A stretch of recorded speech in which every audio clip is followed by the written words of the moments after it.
بسم اللہ الرحمن الرحیم۔ پیارے بچوں السلام علیکم، امید ہے آپ سب خیریت سے ہوں گے۔ میں ہوں آپ کا معلم محمد اسامہ انس۔ آج کا ہمارا بی لفٹ ہے 31واں، جس کا تسلسل یقیناً آپ نے کر لیا ہے، اور آج کا ہمارا حاصل تعلم جو کام ہے مضمون تحریر کر سکے، ٹھیک ہے، کم سے کم 250 الفاظ میں۔ تو مضمون نگاری یہ ایک فن ہے لکھنے کا، ٹھیک ہے۔ اس کو ہم دیکھتے ہیں کہ مضمون یہ عربی زبان کا لفظ ہے اور لغوی معنی ہے ضمن میں لیا ہوا، ٹھیک ہے۔ لاطینی زبان کے لفظ سے جو ہے یہ نکلا ہے، جس کا لغوی معنی کسی مسئلے کو عام الفاظ میں پیش کرنا، ٹھیک ہے۔ انگلش میں اس کو ایسے بھی کہتے ہیں۔ اردو مضمون نگاری کے معمار۔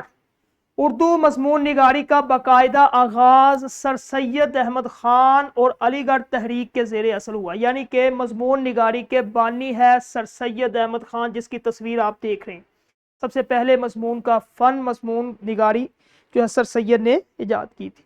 ان کے رفقائے کار نے اس فن کی بنیاد رکھی اور اسے بام عروج تک پہنچایا، ٹھیک ہے۔ مضمون کی جامع تعریف جو ہے خیالات و جذبات، یعنی کہ اپنے خیالات جذبات اس کے اندر بیان کیے جاتے ہیں، ایک ربط اور دلائل کے ساتھ۔ لکھاری کی اس کے اندر ذاتی رائے بھی ہوتی ہے، یعنی کہ جو لکھنے والا مصنف ہوتا ہے، جو بھی اس مضمون کو لکھتا ہے، اس کی اپنی رائے بھی شامل ہوتی ہے۔ جب یہ تین چیزیں مل جائیں، یعنی کہ خیالات، جذبات اور دلائل ایک ربط کے ساتھ لکھا ہونا چاہیے، تیسرے نمبر پہ اس کی اپنی رائے، تو یہ ایک بہترین مضمون بن جاتا ہے، ٹھیک ہے۔ کسی بھی موضوع پر معلومات کے ساتھ ساتھ اپنے خیالات کو اس طرح صفحہ کرتاس پر بکھیرنا کہ پڑھنے والا متاثر ہو جائے، ٹھیک ہے۔ اور یہ مضمون کی اہم اقسام ہے کہ معلوماتی مضمون کسے کہتے ہیں؟ حقائق اور معلومات کی فراہمی کے لیے جو لکھا جاتا ہے۔ ادبی مضمون کسے کہتے ہیں؟ زبان و بیان کی خوبصورتی اور جمالیاتی ذوق پر جو لکھا جاتا ہے۔ صحافتی مضمون کسے کہتے ہیں؟ حالات حاضرہ اور روزمرہ کے مسائل پر جو تبصرہ کیا جاتا ہے اس کو صحافتی مضمون کہتے ہیں۔ یہ مضمون کا ایک ڈھانچہ ہے، خاکہ ہے، اجزائے ترکیبی۔ کس طرح آپ نے مضمون کو لکھنا ہے؟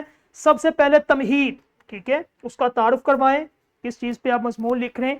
اس کے بعد نفس مضمون، جو آپ اصل بات بیان کرنا چاہتے ہیں، یہ نفس مضمون آپ اس میں لکھیں گے اور اینڈ کریں گے خاتمہ ایک اچھے الفاظ کے ساتھ، ٹھیک ہے۔ تو اس طرح آپ کا ایک مضمون ہو جائے گا، ٹھیک ہے۔ تمہید میں آپ نے کیا کرنا ہے؟ اس حصے میں مضمون کے موضوع کا تعارف کروایا جاتا ہے، یعنی کہ یہ وہ دروازہ ہے جہاں سے قاری آپ کے خیالات کی دنیا میں داخل ہوتا ہے، اسے دلچسپ اور متوجہ کرنے والا ہونا چاہیے۔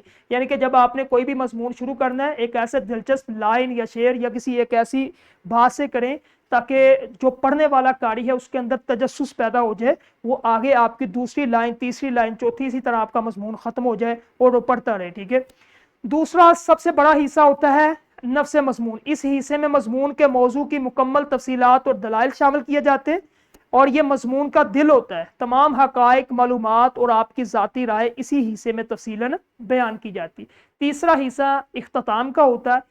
اس میں مضمون کے تمام پہلوؤں کو سمیٹتے ہوئے نتیجہ یا سبق لکھا جاتا ہے۔ تحریر کو اچانک ختم کرنے کی بجائے قاری کو ایک حتمی اور واضح پیغام دے کے رخصت کیا جاتا ہے، ٹھیک ہے۔ یہ ایک دیکھ لیں، پورا جتنا بھی آج کا لیکچر اس کا یہ خاکہ ہے۔ عربی زبان کا لفظ ہے، لاطینی سے نکلا ہے۔ تاریخ اس کی مضمون کی علی گڑھ سے، سر سید اس کا بانی ہے۔ یہ خیالات، دلائل، رائے جو ہے اس کے ساتھ آپ کا مضمون ڈھانچہ آپ کا جب آپ نے لکھنا ہے 250 الفاظ میں، تمہید، نفس مضمون اور خاتمہ، تو ب آپ کے پاس بہترین الفاظ کی عمارت تعمیر کرنے کا نقشہ موجود ہے۔ تو یہ آپ نے کام کرنا ہے۔ تدریسی جانچ کلاس کے اندر اساتذہ کی رہنمائی سے آپ نے ایک مضمون لکھے، پھر گھر میں جا کے جو آپ کو کام نکھار میں دیا اس کو لکھیں۔ تو یہ آج کا لکھنے کے جو صلاحیتی ختم ہوئی۔ کل انشاءاللہ ایک نئے لیکچر کے ساتھ ملیں گے۔ السلام علیکم۔